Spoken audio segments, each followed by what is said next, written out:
Hi there, I wanted to show you this modification I've done to my WLtoys 104001. I actually raced this buggy, and something that I've always wanted since I've started racing it is a centre differential, and I've not been able to find one that fits until now. So I'm going to show you exactly how I've got a centre diff to fit in this car. It's a cheap option, it's pretty easy to do, and it will make your car handle much better on the dirt. So let's get into it. Right, so before we get started, you're going to need to have bought a few things.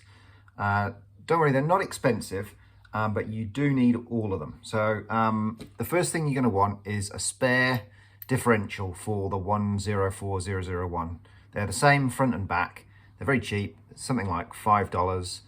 So you're going to need one of those. The other thing you're going to need is an LCRACING LC10B5 differential spur gear.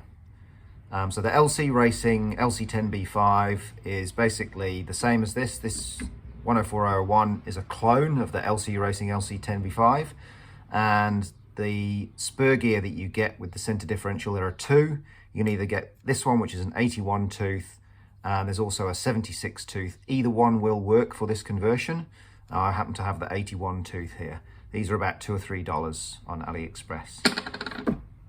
Another thing you'll need this package, which is the gear differential case of the LC10B5. It's part number C7006. The only thing you need this for is for one of these little white plastic things in there. You're going to need two drive shafts. Now, these are 70mm and 100mm long.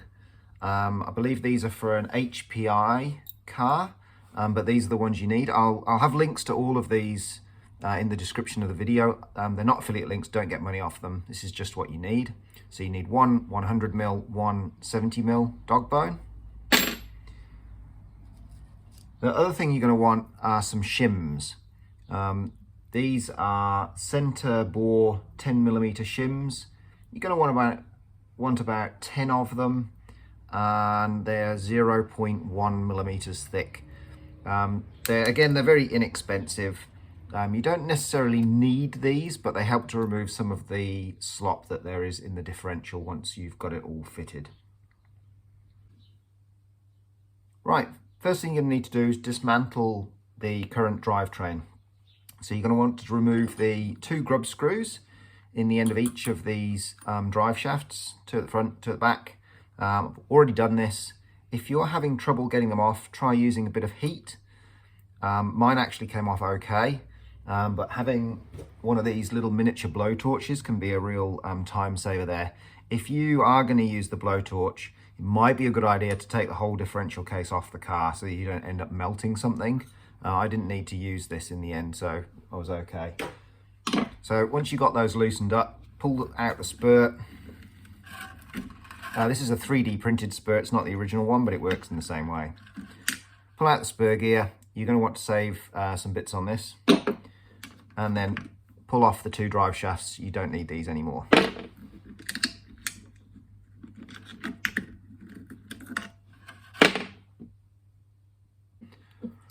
Right, next thing you want to do is you want to take off the drive cups off your center spool, and also you'll need to reuse the bearings because the 104001 diff doesn't come with any bearings. So pull these drive cups off, pull the bearings off, like magic, there we go. Stick one of the bearings on your differential, and these two cups are going to go on where the drive shafts were on the 104001. So let's put those on now. Right, got the drive cups on the axles. Next thing you want to do is take off the bevel gear of the 104001 diff. I've taken out 3 of the screws already.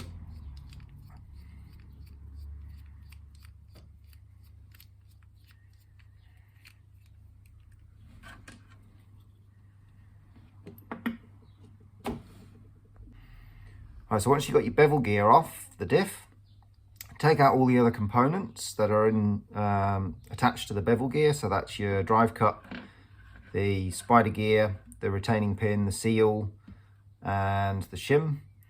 You can put aside the bevel gear because you're not going to need that anymore. What you are going to need is the little white piece out of the LC Racing differential case set. So let me show you what you need to do with that. So here is the little white piece from the differential case kit with the LC Racing. This is the only bit you need to modify. Now you can get around modifying this if you want to by buying the LC Racing drive cup. If you buy a spare LC Racing drive cup, then you don't need to modify this. I didn't do that because it was more expensive than I was willing to outlay. So what I did instead is modified this little plastic piece. It's relatively easy to do. The original one has a center bore of 5mm. You need to enlarge that to 6mm. Now I did this with a Dremel tool that had an outer diameter of 6mm. There's like a burring bit. And I just gently enlarged the hole until it was 6mm. The other thing you need to do is the flange on the end, you need to shave that down. You can see this one's a lot thinner. So you need to shave it down until it's basically about 0.1, maybe 0.2mm thick. Again, you can use that same burring bit on your Dremel, or you can just drag it across sandpaper. So that's what you need to do. The reason you need to do that is because the drive cup for the 10401 has this enlarged portion on it here, which is 6mm. So otherwise it won't fit properly. So now what you can do is go ahead and reassemble the diff case. So let me show you how to do that. First put the O-ring in, then put your new bushing, plastic bushing in. My O-ring just fell out. Next put your drive cup through. Just a reversal. Next, shim.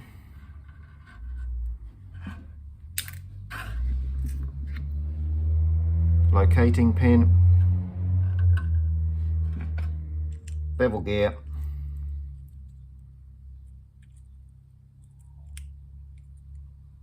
My pin's not quite central. There we go. And your seal, case seal. Now is a good opportunity to fill your diff with your fluid of choice. I'd recommend over 100,000 CST, and then you can screw it all back together. So let's move on to that.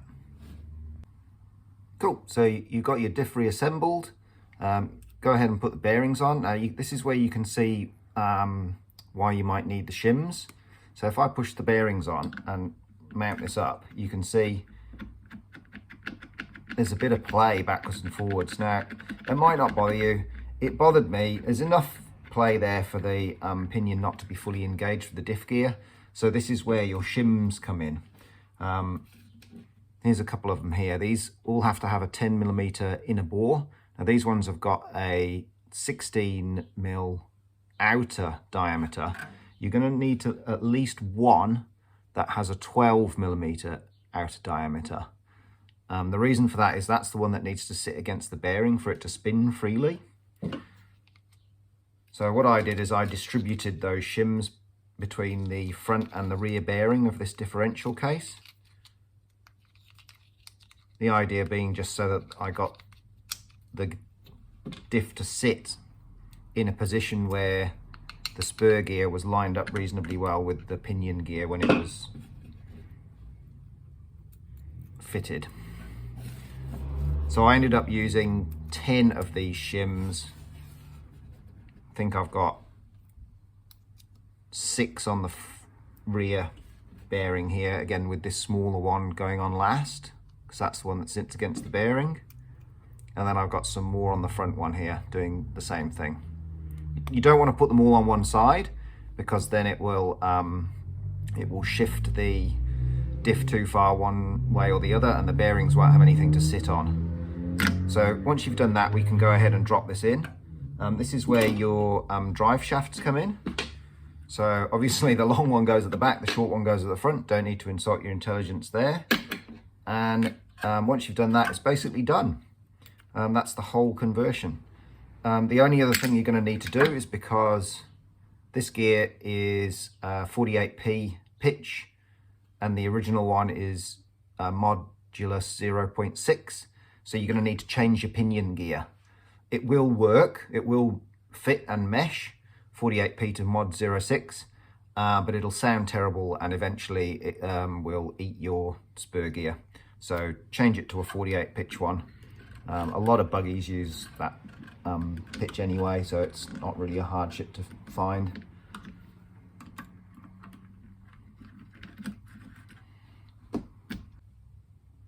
So the only other thing you might want to do is, because now you've converted your car to floating dog bones, you might want to put some O-rings or a bit of cut-off fuel tubing inside the ends of the cups, just to stop the floating dog bones from coming off either end.